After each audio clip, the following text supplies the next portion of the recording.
Haga jingle jungo jong ke Menteri Sarkar Jela ka Dr. Amprin Lengdo kepada ke Menteri ke beripet ya keteran ke koi kya ya ka Nongmensong Wellness Center ha ke Shillong Nongmensong la sendran lang dau MDC klaim khra oba Joseph Fantin lagadong nang ta orang ba Shillong jong ke Nongmensong oba Prang Warjri ki nong kit kam Shillong ki officer na ketenat PWD lembat kiwe kum ka Menteri Sarkar ke beripet ya kene keteran Kelali banjungo ya kene Nongmensong Wellness Center kalong banang pentikna bagi jing ajing sumari ki pejba kene katany kede banlong ke babit ke babiang bat haba ke menteri kalayo ikalat banya keren bat kinong tre jong ke Wellness Center kalau kentu ya kinong tre bagi ban ai ke jing sumar ke babiang bat ban kampen le jumut ban ai ke jing sumar si ki pejba ke berut kam kerki banyo ikalat jing sumar Shushu kalong ru bagi ke Wellness Center Nongmensong kalau de ke por ban Kyntiew Kyrdan no sya ke Urban Primary Health Center kenang ba onla ban ai shushu ya ke jing sekri ke babiang sya ki pejba jong kene katany da ke ba kentu ya ke dor bar Shillong bakan ai ke jing terilang bar ke sarkar namar kumba kalong menta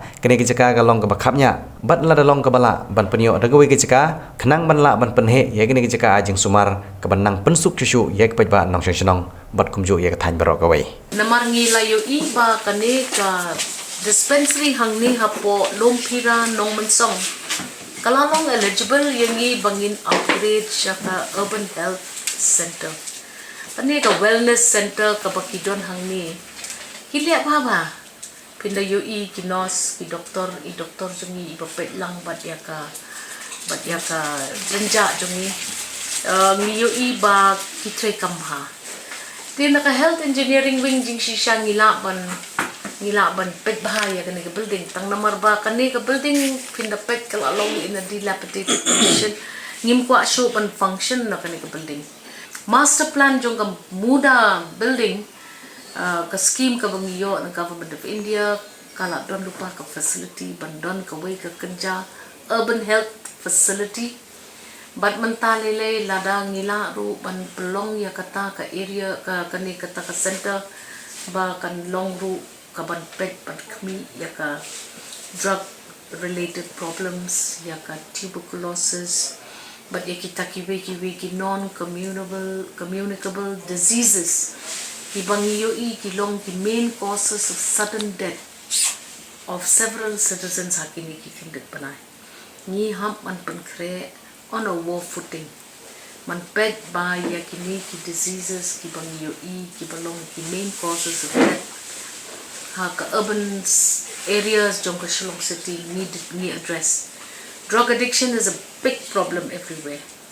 Kishnong rengkat bari MDC ki officers jong ka health department bat na nin trailang rengkat bari MLA jong ka ne ka area ru. Ba AL heg ru in join hands but ni nin provide ya ka ne ka area the one of the best centers.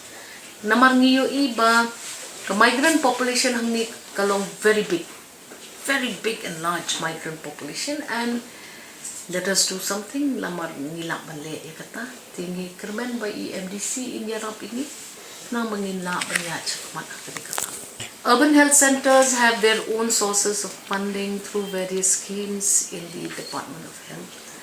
Approximately kadai ka budget for a UHC will be about 55 lakhs, which is handed over to the community. Kin hab form ya ka VHC, Village Health Community. Rengkat bat kini ki officials ki jongi rengkat bat mangi kinong yalam. Ilaban le kata.